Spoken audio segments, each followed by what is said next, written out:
Death Code, welcome to the Underground Society podcast. Let me tell you the craziest story right now. EDC 2016, I was walking around and I saw Lil Jon.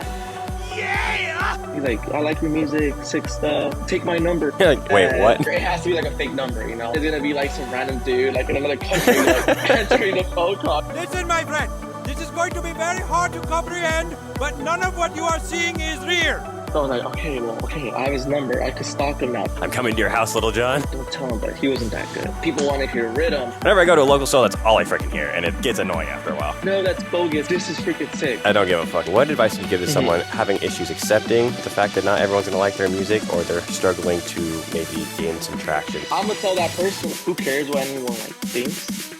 You just do what makes you happy. If you want to hop on this, like, go for it. Just hop on this. That's freaking huge. Like, it's so huge in other countries, too. Honestly, just have fun with it. Don't share this episode with your brother. Sorry if you watched it.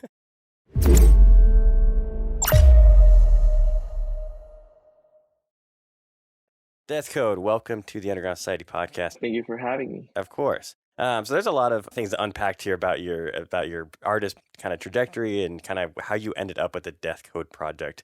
But I kind of wanted to start with like the point of where you began producing. How many years ago was that? Oh, man.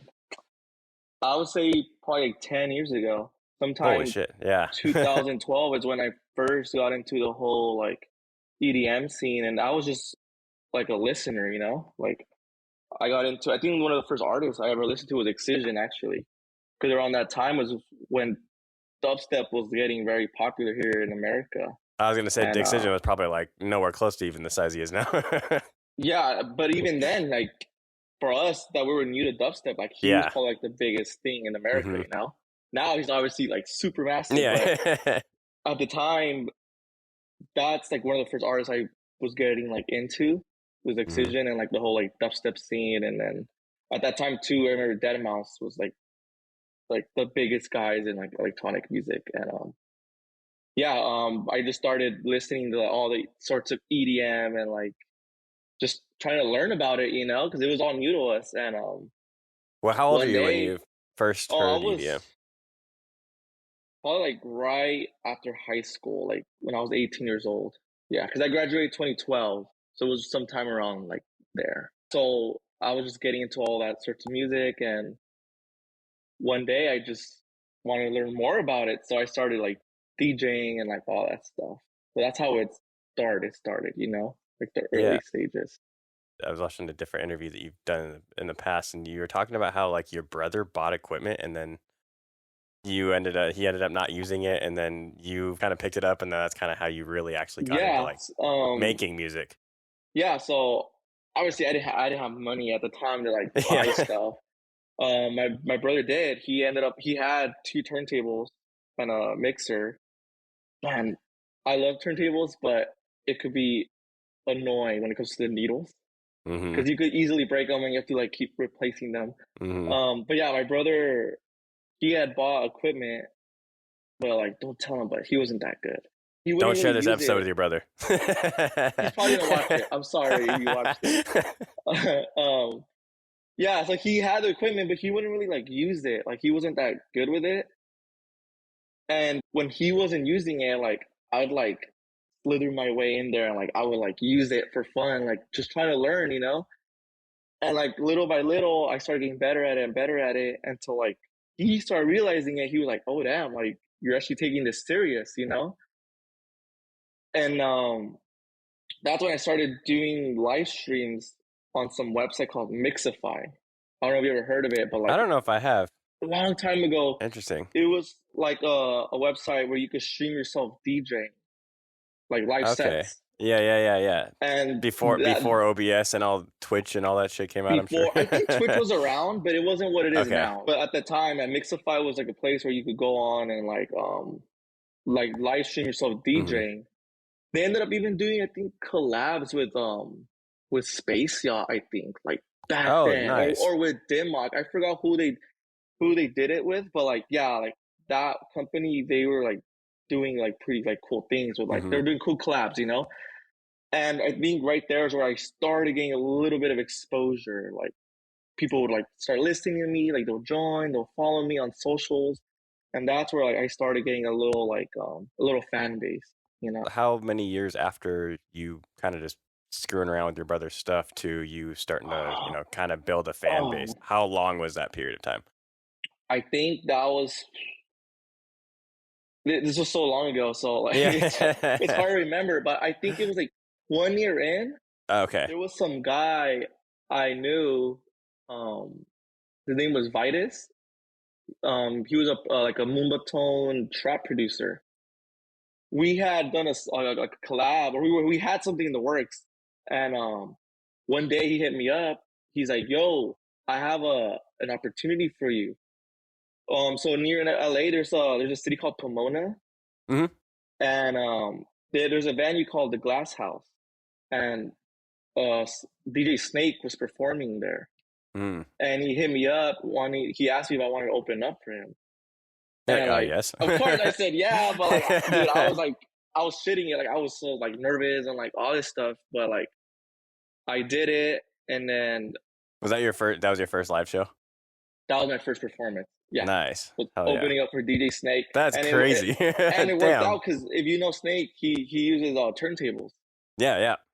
So And that's what you were using. all I knew was turntables. So Hmm. like it worked perfectly, you know. And That's dope. that was my very first show. And then after that, I gained a little bit more exposure. And then that's when I started getting into the whole world of like festival trap. Hmm. And I was doing like all the festival trap remixes and like, which got some good support. Like Dubs put out one of my remixes that I did for them. And after that, I started doing hardstyle. Were you already producing hardstyle even when you became a professional under the dubstep kind of umbrella? Once you like started touring and stuff with dubstep, were you already producing hardstyle? Or when did that kind of So yeah, happen? so I was doing the whole festival trap stuff, Yeah. and it was fun. And then that's when I got into the whole world of hardstyle. So Mm, this was like 2014, 2015.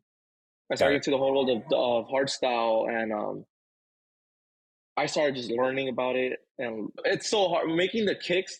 Is at the time. Now it's a little bit easier, but at the time, making kicks was so hard. It was just a whole process of distorting and EQing, distorting and EQing, distorting and EQing. So there's no like sample kick or anything. Not at the time, no. I mean, there was a Fuck. few artists that like would Yeah. release some, but like it wasn't nothing like that amazing, you know. That was There all was from no scratch. splice back then, you Right. know. Right, right. Yeah, there was no splice, and yeah. So I started learning about the whole hardstyle movement, like all that stuff. So I started making songs, and I my first release was Q Dance. Was on Q Dance Mm, Records. That was my first release, and right after that release, they had booked me for what's it called for Tomorrow World and for DEF oh CON. shit. Yeah, so Damn. those were my Huge. two major festivals. Like performing was when I was doing hardstyle. Was at DEF CON in Australia. Not the at the time when they was still a thing. Now they Right, don't do it in right. Australia no more. And Tomorrow World, the one they did in where was that, in Atlanta? Tomorrow World 2. That Hmm. one was crazy. We'll get into a whole like conversation about it. Like it was raining. It was so bad. Dude, yeah, I feel like a lot of you live in LA, right? Yeah, I feel like a lot of the like festivals this year with Countdown, even Wasteland, you played Wasteland. It's just with the weather this year, it's been really bad, like winter festival season. Yeah, just LA weather has been crazy. Literally a few days Yeah. ago there was a tornado. Like when do you hear about What tornadoes in the hell? LA? Yeah, You know? in Yeah, LA, yeah. crazy That's weather. wild. Yeah. So I wanted to go to you starting to produce hardstyle. You said in 2014, so you were Mhm. making dubstep for like your touring project and your actual like everyday project and what you were putting all your time and energy into. It was dubstep, but then you switched into what your new project, Death Code. Mhm. When did you make that switch? What year was that? I know it's been the last couple of years, right? Yeah, so like I said, I was doing hardstyle around 2014, 2015. Mm-hmm. But around that time when I was doing it, I was very like hybrid. Like so Got my it. set wasn't fully hardstyle. I would do hardstyle and like dubstep. So you've always So been kind of combining the two worlds. yeah, at the time, like now with my new project, we'll get into it. I'm not Yeah, doing that yeah. now, but at the time when I was still doing Skellism and I was doing hardstyle, I wasn't just all hardstyle. You know, I Mm. think that was what people liked about my set was they could get a little bit of both worlds. But at the same time, it wasn't a good thing because if you know about the like promoters and all that stuff, you're taking a gamble when you're like booking someone that does both genres because you're like, I don't know, I can't put him on a dubstep show because he's gonna be throwing some hardstyle songs, and then vice versa. I can't put him on a hardstyle show because he's gonna be playing some dubstep songs. So it was hard, it was hard to like make both because you could tell when I had more like the hardstyle, like hardcore hardstyle fans. Some of them didn't like the dubstep, and then some of those dubstep And fans vice didn't like. versa. Yeah. Yeah, so like it was hard, but I liked it because it wasn't like your typical dubstep or your typical hardstyle set. And yeah, I was doing that for a good while till like 2017 was when like the whole hard trap movement was like really getting big with like say my name was like the pioneer of hard trap, What I was he about to just was say, yeah. yeah, super David's super cool guy. Yeah, he was like the guy pushing hard trap the most, and Mhm. I'm gonna tell you the craziest story right now. Yeah, So go for it. I think it was 2016, EDC 2016. I was walking around and I saw Lil Jon. Yeah! He was just backstage chilling in the artist lounge, and Was he just like a guest for someone's set, or? I think he was there because Flosstradamus was bringing him out, probably for like Prison Riot or something. Yep. Yep. Yeah, I think That makes that would sense. make the most sense. Yeah. Yeah, yeah. He was just roaming around backstage, and at the time he was playing one of my songs, like in his sets, one of my festival remixes from like way like a few years before. And I'm like, man, I'm gonna go introduce myself just to like show him thanks for like playing my music. And then I told him, hey, thank you for playing my music. He's like, yo, like I like your music, sick stuff. Take my number. He told me like take my number. Like, wait, what? And Little yeah, I John was is like, giving. Lil Jon gave me his number. It has to be like a fake number, like I'm gonna Yeah. call you and it's gonna be like some random dude like in another country like answering the phone call. Listen, my friend, this is going to be very hard to comprehend, but none of what you are seeing is real. And he's like, yeah, man, take my number, like let's work. I'm like, yeah, sure, whatever. And then I went my own way, and like when you put someone's phone number in, and then like certain apps will tell you like, oh, so and so is on Snapchat Yeah. under this. Well, that's what came out. It was linked. His phone number was linking his Snapchat You're like, oh and his shit, this is Instagram. real. So yeah, I was like, oh, this is real. This is legit. So I was like, okay, I have his number. I could stalk him now. No, just kidding. I'm coming to your I'm like, house, Little hey, John. yeah, I'm gonna find out where you live, like Taken style. Um, yeah, so I had his number, and I'm like, okay, he's down to work on something. So I want to like put something together where I don't disappoint him, or like, hey, like, you know. So a few months in, I was working on a song with some guys named Terror Bass. Mm-hmm. So they're from I always don't know how to say if it's Myanmar or Myanmar, or you can just I say think it's Burma because I'm pretty sure it's Myanmar. I'm pretty sure. Myanmar. Yeah, so Yeah, they're yeah, from yeah. there. We were cooking up like a hard trap song, and I told them, hey guys, like I want to send what we're doing to Lil Jon. Like, let's not get our hopes up, but like let's do something sick. So like, Yeah, I have this connect. Let's use it. yeah, so let's use it. And I was writing the melody for it. So the whole time I was writing it on the piano, like I was just trying to like picture Lil Jon's like the way he like raps and like the way he like says certain stuff. So I was right there writing it, and I was just catching the melody for it until I caught something like cool, which sounded very like hip hop. If you know the hip hop instrumentals and beats, it's all about like the little melodies and the bells and the keys, and like that's what I was going for. And I told the Terror Base, I'm like, dude, we need a sick drop. So I sent them the whole like breakdown, everything. They gave me the drop. freaking killed it, you know. So we had the whole instrumental done. I'm like, all right, I'm gonna send John a text. So I texted him and no response for like, I would say like 13 hours, no response. Mm-hmm. I'm like, damn, I guess he didn't like it, you know? And then he replies to me 13 hours later. He's like, yo, sorry, I was catching a flight from Asia. I'm like, okay, that makes Oh, sense. He yeah. was the whole 12, 13-hour flight. He was on the plane. He's like, yo, I'm gonna check it out. And then like 5 minutes later, he's like, this is freaking sick. Like, I want to hop on this. He's like, you know what? Like, I already have like the ideas flowing in my head. I'm gonna record tonight. I'm like, what? Like, he's already gonna record tonight? Like, that fast? So I randomly hit him up and asked him, like, yo, like, by any chance, are you in LA? Like, where are you gonna record? He's like, yeah, I'm gonna record. I'm gonna record in Burbank. So Mhm. Burbank is not far from where I live. I live in North Hollywood, so that's like Okay, yeah. 5-10 minutes away. And I Yeah. asked him, like, yo, is it cool? He's like, yeah, I pull up. So like I went into the studio, and right when I walked in, he was already recording his like, he was like, yeah, you know, his what? And like all those like his Signature, stuff. And yeah. dude, I was like starstruck for a bit, you know, Yeah. like Lil Jon. it, I've been listening to Lil it, Jon. I've known yeah, who that like, guy and is since I was like 2 years old. I was listening to him in middle school, you know, like Yeah, with all yeah. his like hip hop stuff. So Yeah. like I was like mind blown and like starstruck that like, and like the crazy part too was like everything happened so fast, you know. It went from just seeing him at Hmm. EDC to like being in the studio, like just hearing him like work on the song.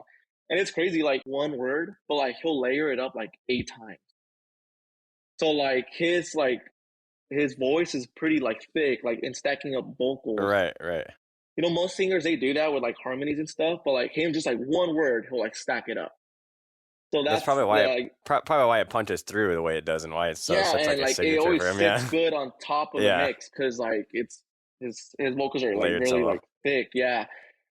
And then like yeah, so we recorded it, and he's like, all right, you know, like let's. He sent me the vocals, and like, dude, he's very like specific when it comes with his vocals. His engineer sent me his acapella, his the stamps for his vocals. So I threw it into the project, our mix, and I sent him back the song. He's like, yo, like on this part, can you lower it down like 0.5 dB? So like if you know about music, like Right. 0.5, like It's not that much. it sounds the same, dude. Like Yeah, it doesn't do anything. yeah. But for him, he's like, dude, can you drop my voice in this section like 0.5 dB? And then in this section, bring it up like 1 dB. And in my head, I'm like, all right, it's not really gonna do much, Sure. dude, but okay. But like I respect him for that because like Hey, it's made him a freaking millionaire. So whatever yeah, he says goes, man. He knows what he's yeah, doing. so yeah, so like I mean he's a cool guy, man. Like Yeah, I've partied with him in clubs and stuff, and like that's dope. you think like he's like some crazy guy, like yeah, he might seem like that, but like other than that, like you just have a conversation with him and it's like, well, dude, like you're like such a cool guy, and like he's older too. Like you'll see him take his glasses off and you see like he's an older guy, you know. He ain't young like us. He still is. But at the time he was signed with Interscope. So if you know Interscope, massive label, not even in the EDM world, just completely, you know, it's massive. It's like it runs up there with like Capital and Yeah, yeah. yeah, RCA. They've had one of the biggest bands and artists, you know. So Hmm. he told me like Interscope was gonna bring back. I don't think they ever brought it actually back, but at the time he's like they're gonna bring back Geffen Records. So Geffen Records was pretty big in the '90s, I Okay, I was believe. gonna say, what is that? I've never even heard of that. So Geffen is like a sub label of Interscope. Got it. So Okay. they're pretty, I think, massive in the '90s and '80s with like certain artists. Hmm. I don't know if Nirvana was Geffen or they were Interscope, but there were certain artists that were in like releasing with Geffen. And he's like, Specifically, got it. yo, yeah. So they're like, oh, they trying to bring the label back. They want to release our song on Geffen. I was like, dude, this is too much for me. This is crazy, you know? Like how Yeah. many EDM artists could they say that like even the successful EDM artists say they release on Interscope, you know? Like Mhm. not many. So yeah, so fast forward, so the song came out in like 2017, and like we shot the music video in Mexico. They flew us like Interscope flew us out of Mexico and all this stuff, and like it was crazy experience for That's sure. awesome. So that was under was that under your That was previous still project already? under, yeah, when I was still under Skellism. Yeah. Okay, cool. So I guess now I want to talk about how you kind of made the transition from Skellism with, a huge collab with Little John and how great it seemed. I mean, you know more about this than I do, obviously, because you lived it. But what was like the main decision of like rebranding, starting a Yeah. strictly hardstyle So project? What kind of happened there? Even though you were seeing success with mhm. Skellism, what kind of happened? A lot of my hardcore fans that I have now that were even from Skellism, they know Skellism was a duo. Like it wasn't just me. Like it was Got it. two of Yeah. us, you know?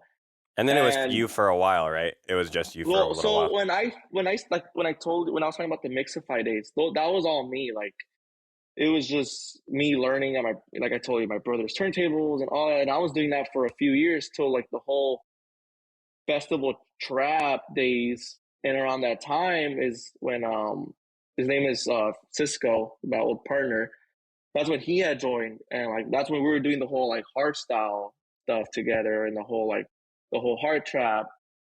And then from like 2017, 2018, we started getting good success. We were like playing more shows in America, and we had the opportunity of like touring in Asia also, like playing a lot of Oh, shows out wow. there.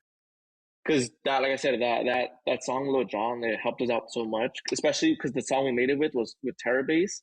And Mm-hmm. like I said earlier, they were from Myanmar, and like Yeah, yeah. it helped us out in Asia so much. And like we had a good run there, and like honestly, like we messed up. I tell this to a lot of artists nowadays, just because you have a good song or like that one hit, you can't get Yeah, comfortable. yeah, I yeah. think that's one thing we took for granted, that we got a little comfortable, and we were like playing shows left and right, like this. It felt nice, you know. Mm-hmm. But we didn't have that follow up like ready to go, you know. We had a follow up with Carnage, Oh, shit. and that we wanted that song to be the follow up, because how amazing would it be, a song with Lil Jon on Airoscope, and then like the follow up be Yeah, with and then Carnage, you Carnage. know? Yeah, that's freaking huge. So that was the whole plan, but Carnage kept put it was gonna be in his album, pushing Uh, that album more and more.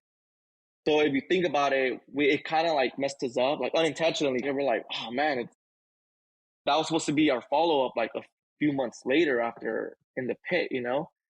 And that song didn't come out till like a year and a half later.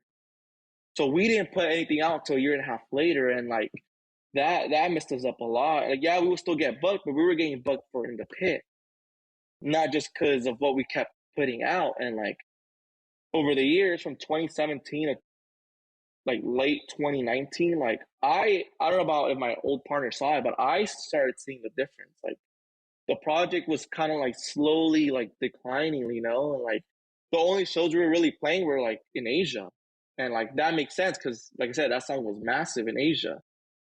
And around that time it was like I think like late 2019, like we both agreed just to like, you know, end the project because it was already declining, you know? I've talked to other people before, but recently, I forget who even it was, previous episode, but they were talking about how like they almost got success too early because they weren't prepared. They didn't have anything like in line to follow. It sounds like what happened to you, Yeah, what and happened I to you think guys. that's exactly what happened to us. Like It was just too early. You guys didn't have enough of a catalog or like a back catalog to, okay, we got more, we got more, we got more, we got more. What you just, the timing was off, and I which is why think too, timing is so like important. I feel like the people around us, like we didn't have the right people to make sure that we were on top of things too, you know? Like my old manager, his name's Ethan. Like I love Ethan to death. Like, you know, like he was with me for that whole time. But like I said, I feel like we didn't have the right people to tell us, like, yo, you need like more music out, you know? So I'm not putting the blame on no one. It all falls on me and my old partner, you know? But like yeah, like I tell people nowadays, you gotta be prepared. Like I have like friends that I've known my whole life that they try to do music, and like I try to help them to the best that I can, but like I tell them like I'm not gonna help you till I see you have at least like 5, 6 songs, you know, like I don't want you to just have one song and like, oh, can you help me like pitch it to a label? Like, yeah, I could, you know, but like I don't want you to happen to like what happened to me because you know, Yeah. yeah, like I just want like people to be prepared and like I don't know, like you could easily get to the top and easily like go down, and not even in the EDM scene, like in any sorts of music, a band, like anything, you know. Also, the faster you get to the top, the faster you can come down. So it's almost like, Especially if you're not like you were never really like prepared for those things, you know. yeah, Like yeah. it's crazy. What do you like most about producing hardstyle that you maybe didn't get to experience with like the dubstep side of things? Yeah, so I think if we try to keep everything chronological, Yeah. so split. That's when I kept doing Skellism, but I went fully dubstep, you know. And my old partner, he went and he started doing his own project. I wish him the best, you know. Um, so I started doing dubstep still under Skellism, and I had a few releases on Subsidia and Dimmock and yeah, I had a few releases, and I liked it because I had done dubstep a long time ago before the whole Mixify days when I was barely learning, like nothing serious, you know. Like I don't even know if I put anything out really, you know. I was just learning, but like I said, Excision was the first artist I ever heard, you know, and like I always had a love for dubstep. And when I was still doing the whole hardstyle dubstep, like I was playing dubstep, you know. Hmm. So I started doing the whole. I went full dubstep, and yeah, I mean, I loved it. But after a while, I realized that like I don't know, like there was when I was making it, there felt like there was no emotion to it, you know. Like it was just simple breakdown with like drums, and then boom, drop, and then it repeats itself, you know. After a while, it's just like Unlike rinse, recycle, repeat. it's recycled and like Yeah. I respect a lot of people that still do it, but like I personally couldn't do it Mm. because it felt like I was in a way like there's a lot of producers that are amazing in the dubstep scene, you know, and it felt like I had to like keep up with them to keep up with the standard, the dubstep standard where it is now, you know, like people want to either hear rhythm or they want to hear Yeah. like the Tear out. Marauda Yeah, tear tear out out stuff. Yeah, yeah. exactly. That's what they want to hear. So you as an artist, you try to keep up because that's what people want to hear. But then if you don't feel like yourself, you know, Mhm. That's awesome that you've realized that, 'cause a lot of people I even have yeah, a challenge realizing, hey, this isn't my true authentic self. This isn't what I feel like is most authentic to me creatively. It's awesome that you were able to identify that and move past that and kind of start something else. yeah, and that's how I felt. Like Yeah. I didn't feel like myself basically. Felt like I was just doing it just to do it, and on top of that, I was still doing the whole Skellism project. And when me and my old partner we split, like that took a big toll on the project. You know, like you've seen it before with other EDM acts. Like when they split up, like you do notice the difference with the project. Like Mm-hmm. it's never the same. You know, Mm-hmm. and I did feel that. So on top of doing dubstep, and I it wasn't the same like for me no more. And on top of that, I was still running the old project. Like it came to the point where like I had to like just you know like I thought about calling it quits too, like completely, Quitting. Yeah. like quitting completely because it just like I wasn't really happy with it. You know, it felt like I was just doing it just to do it, and because I wanted to keep my fans I had like just you know keep them happy. You know, because I was doing it for them really. You know, and it got to the point where like I needed a break. I took a few months off and like I started like thinking like what do I really want to do? And like hardstyle was one thing that I always loved and I always enjoyed doing. And going back to what I was saying about dubstep, how like it felt like there was no emotion when I was creating it. Hardstyle is different, you know, like I feel all the emotions. There's like the melodies and it has the hard drops and like has the nice vocal, it has everything. So that's when I came up with the whole idea of death code and like mixing what I love, like the whole rock stuff and also like hardstyle. There's not much artists doing it. Your sound is super unique as far as like from what I've heard from because I listen to hardstyle. I would consider myself a pretty knowledgeable fan. I'm a pretty big fan of hardstyle, and your sound is completely different than anything I've heard, at least. And I mean, even your last song with Stryer and Micah, like Hmm. you guys did a phenomenal job on that track. And it was so unique. And I love seeking out new music. Like you were just talking about with Tear Out and Rhythm, like Hmm. it seems like whenever I go to a local show, that's all I freaking hear. And it gets annoying after a while. Which is, I mean, which is cool. I mean, if the fans like that, like I feel like go enjoy yourself. Like Yeah, yeah. you work all week, you want to go like release stress. Like I have nothing like I don't nothing like wrong with that. It's just for me personally, like I just couldn't be like living up to what everyone wanted to hear. I didn't. I was gonna Mhm. say is it's good that you were able to, create something that's so unique and even and kind of like take back your own power because you were saying how like you were running the previous project for your fans, right? It Mhm. almost seemed like when you started developing this new sound and you started it, did you come to the realization of like, okay, I also need to be doing this for me too. And I need to be doing stuff that I enjoy.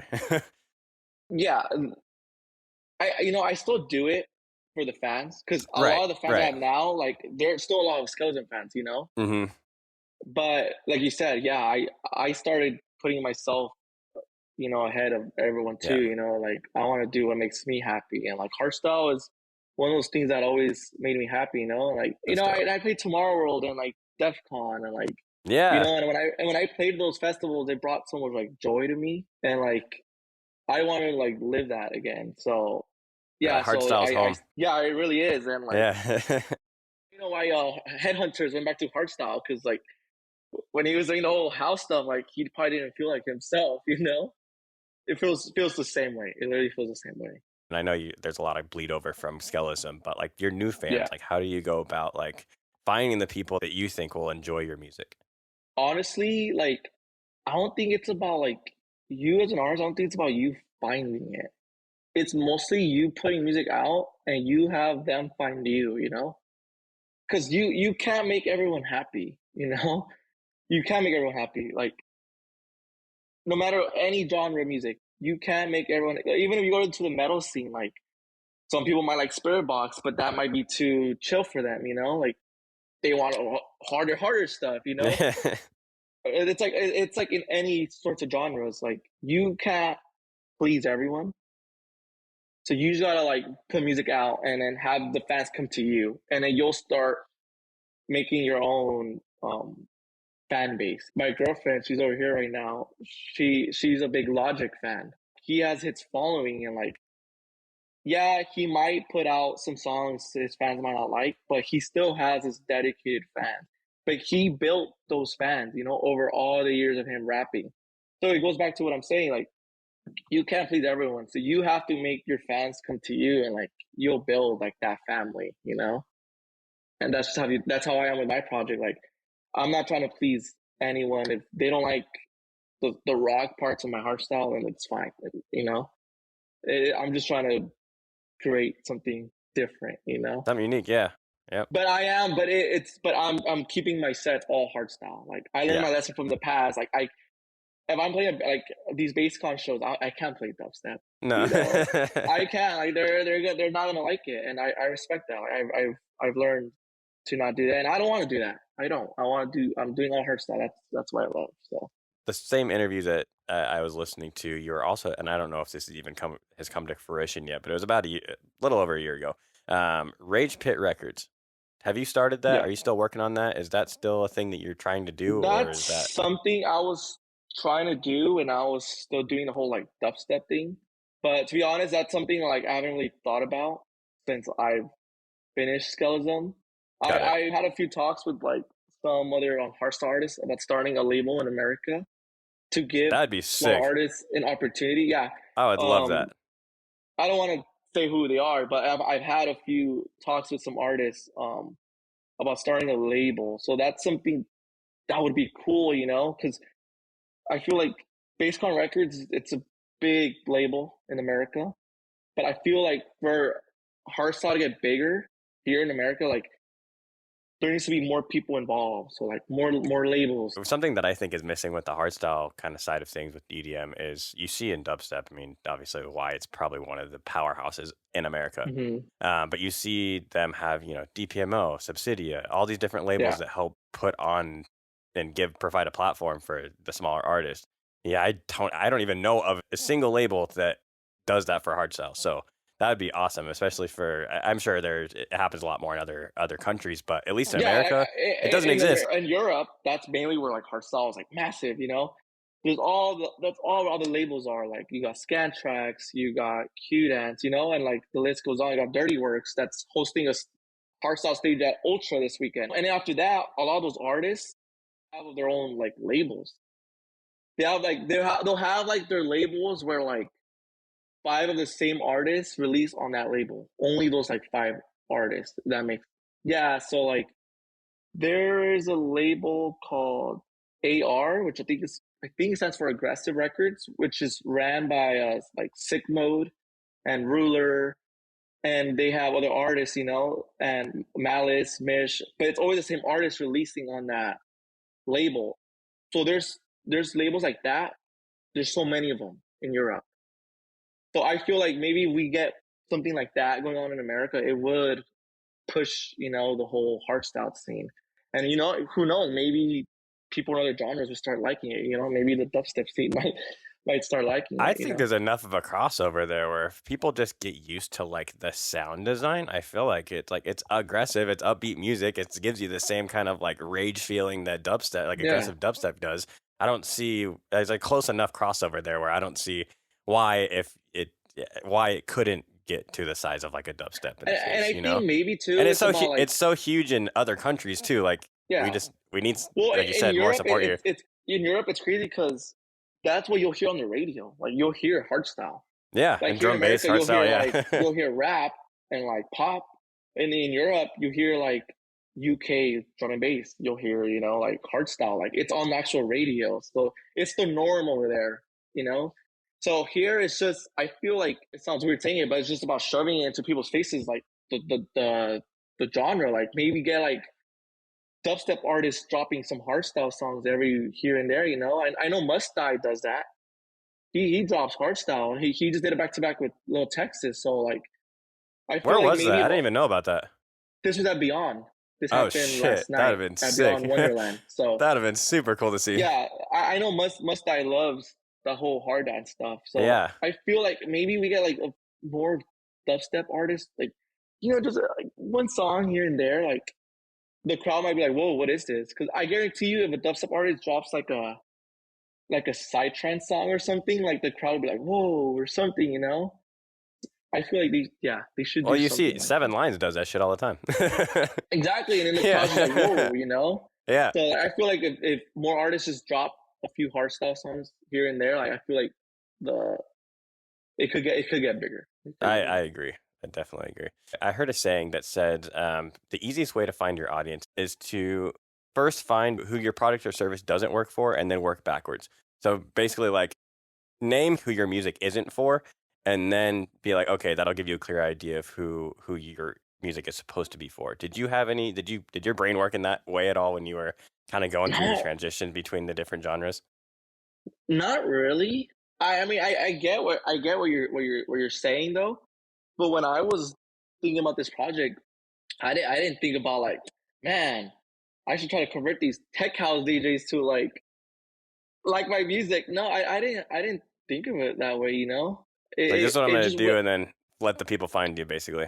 like I said before, like I'm just gonna have fun with it. Like I got tired of forcing what I was doing. That I'm just gonna have fun with it. Like and like I told my girlfriend, I told a lot of people I know that I love my day job. That I could be happy financially with working my day job, where when I do music, it doesn't feel forced. It feels like a fun hobby that I love to do.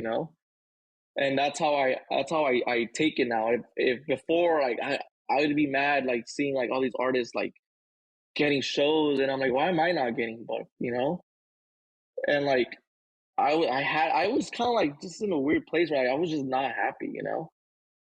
And it got to the point like now where like if I don't play any shows for months, like that's fine. You know, like I have my day job I love, you know, and then when the shows come, like I'm gonna have fun with it and I'm gonna kill it, and like that's how I look at it nowadays.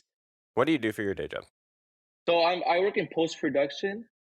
So we do a lot of things for streaming services for like Hulu and like NBC, like Peacock and stuff. So we do a lot of like dubbing and like subtitle work and like all sorts of things for the streaming platform. So like I love it. I get to like edit videos and like That's sick. Yeah, it's fun. do subtitles and stuff. So like yeah, I love doing that. And then but it's tiring because I work my 8 hour shifts, and then right when I get home, like it's music. How do you balance like? 'Cause I'm sure with your day job, you're also exercising that creative muscle. How do you like it would be for me, I get to a certain point after like 10, 12 hours, like I can't be creative anymore. I need to rest. I work like so I work in the mornings. Like I go in around 10 and I get off at 6:30.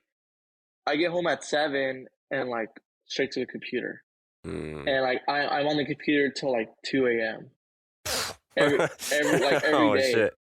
Like Yeah. every day. But and yeah, it's tiring, but I do it because I love music and I You want enjoy it. that Yeah. I enjoy it and I want it that bad. I like I love my day job, but if I could choose one, I would want to do music for the rest of my life, Absolutely. you know? It's tiring, but that's what I want to Mhm. do, you know? What's And cool about enjoying your day job though is that it, like you said, it gives you a little, you can kind of take your hands off the wheel and be like, all right, let's just keep working hard, keep doing what we're doing, having fun with this, but put no expectations or pressure on yourself if it's not moving at the pace that you would have liked it to. yeah, and then Yeah. before like my previous jobs, I oh my God, I hated them. Like Yeah. I hated it clocking in. I couldn't wait to clock out. Yep. To like to clock out and go work on music. It was just to clock out because I hated my jobs. I didn't want to be there. Like you know, oh that was a weird time. you know, um, yeah, I love my job and I'm grateful for them to giving me a chance because when I got hired, there, it was temporary, and Ah, I took okay. the gamble. I left my job I didn't like to work at this place, and like I told myself I'm gonna try so hard, I'm gonna kill it, so they keep me permanent, you Mm-hmm. know. And thankful for God, that's what happened. But yeah, it's tiring. It is tiring, Do man. they give you the flexibility to like go play shows and take time off when you need They to? do. So that's one thing Okay. I love. Shout out to my manager. She lives in Vegas. So, you know, a lot of jobs is remote stuff. Mm-hmm. So my manager, she does both. She does remote and works on site. She's from Vegas, so she knows about the whole like about clubbing and like Yeah. EDM and all of that stuff. She knows what I do. She knows about my death code stuff. She Mm-hmm. follows my socials. Ah, cool. So like she knows like when I release a song or like she'll know if I have a show coming soon. But like That's tight. I let her know in advance. Right. And like she's cool. Like they're very like open with it. And the funny thing is too is that my first death code show was at Exchange in Mm. LA. Was when I opened up for Radical Redemption. She asked me, she's like, "Hey, you think you could put my nephew and his girlfriend on the list?" And I'm You're like, like, yeah. "Yeah, sure, why not? I mean, as long as I have like enough guest spots, because when I play an LA show, like it's hectic. I have my family, I have friends, you know." And I'm like, "Yeah, let me just, I'll figure it out." And yeah, like they ended up going and like they told her how like, oh, his set was crazy. They took videos and stuff. Like it's weird because you don't really like people that you work with, like their family, like go see you do those things.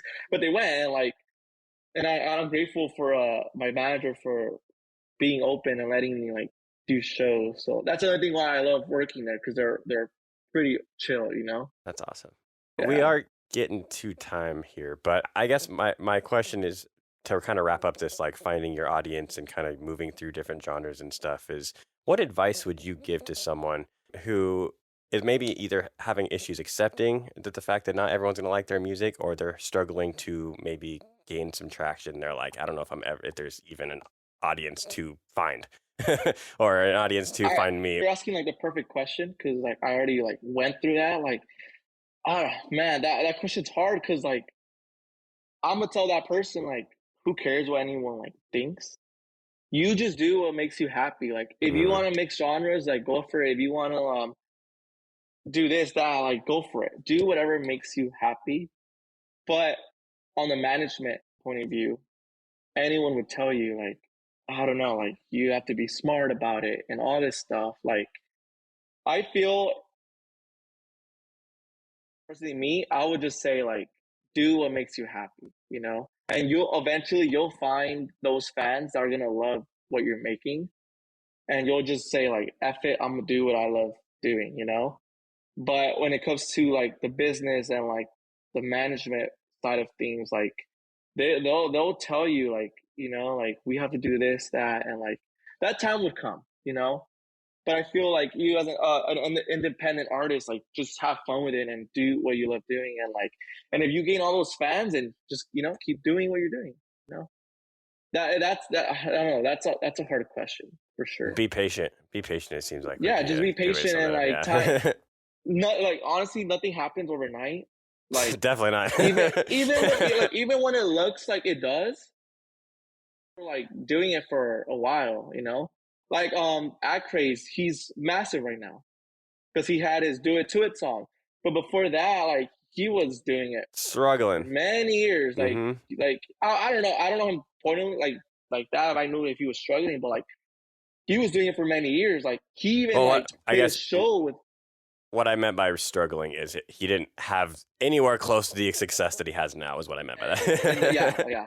So Yeah. yeah, there was a show in Florida that I played. I think it was Orlando. I think it was at Celine. I don't know. There's a venue called Celine.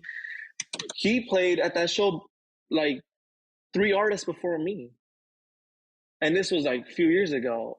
And so he was doing it for a while, you know. And now look at him, massive. So like, it doesn't happen overnight. Like artists are doing it for a while. You just make that one song sometimes, you know. Yeah, yeah, yeah. It's almost I've heard the analogy of like a glacier, right? Like glacier, the 95% of the glacier is underwater. All of that It work, is. all of that foundation, all of that, it's all that underwater part of the glacier, right?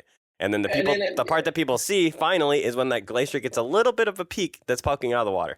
it is, and it's not even Yeah, in music. Like I think just in everything. social Yeah. media. Like I feel social media got so bad to the point where like they show you what they want you to see. Yep. Like you don't see what's going on in people's lives really. So like I don't know. I don't know. TikTok might get banned. It might be for everyone's own good. I don't know, man. Kind of off topic here, but did you see that thing with TikTok where in like China and like Asian countries that all of their content is all educational based that they push to people, and then here in the States it's all like dumbass dancing videos?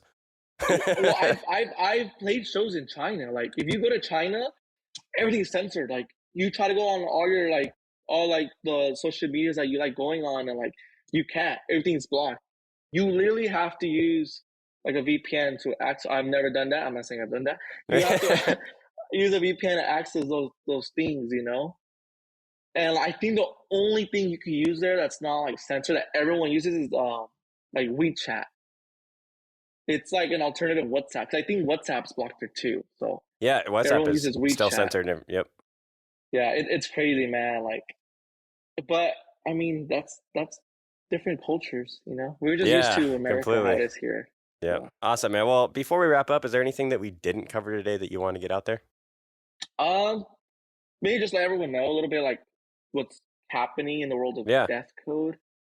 So I have a song coming out on Basscon Records Sweet. on March 31st. It's with a band called Outline and Color. Pretty cool band. They're very talented. And that one was showcased doing now with the death code stuff of the hardstyle and the metal. Like I was you'll gonna hear it. ask, They'll are they have a metal band? they're a metal band. If you search Yeah, up yeah. Outline and Color, they're pretty successful. So they've done a song with a rated R Okay. before. Yep. So that's where I first heard about them Mm-hmm. when they did the song with rated R.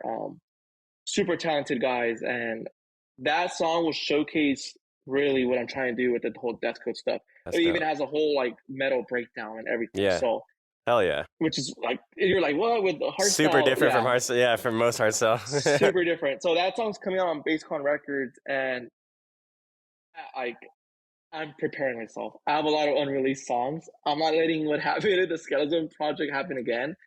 So like right now, I've probably like 8 unreleased songs like ready to go too. Beautiful. So we're just Beautiful. pitching them to labels and stuff. And other than that, show wise, I might have 2 or 1 more SoCal, a show in Oh. Los Angeles sometime in April. So maybe when this gets broadcasted, maybe the show will happen Soon. like that weekend or something. So yeah, just keep an eye out for that. And Awesome. that's really, you know, just really Great. that. Where can Mhm. listeners find you, support you, and follow along your journey? Yeah, so they could all find me on socials under at DJ Death Code. They should, Cool. yeah, all my socials are under that. The only one that's on Facebook is still under Skellism because oh my god, I've been having a hard time. Trying to switch that up. Facebook is a pain in the ass You when it have comes to no that. idea. Yeah. It took me months to switch my handle, my Instagram handle from Skellism to Death Code, DJ Death Code. Because they were like, no, you're verified, you can't change it, like you can't do it. I'm like, no, that's bogus because I see other artists change it. Like you have the ability to change it. Like I kept insisting, please change it. Like it's on my phone, all my fans know like I'm switching names, like it's fine. Until they're like, okay, but you're gonna lose your verification if you change it. It got to the point where I'm like, honestly, I don't even care. I don't give a fuck, yeah. I don't care. I'll try to get it back, you know? And then like a few hours because I kept talking to Instagram support through emails. And they're like, okay, we switched it. I'm like, oh shoot. So I went and I still had the verification. I'm like, legends. Thank you so freaking much. They kept it. But now I'm having the trouble with Facebook now to switch it. So it's something Meta, that I'm man. working. You would think that when you switch that, they're ran by Meta. They're both ran by Meta. You would think they would just do it. Yeah, what the fuck? I have to keep insisting them and letting them know that they switched on Instagram and all. Yeah. So it's a process. Yeah.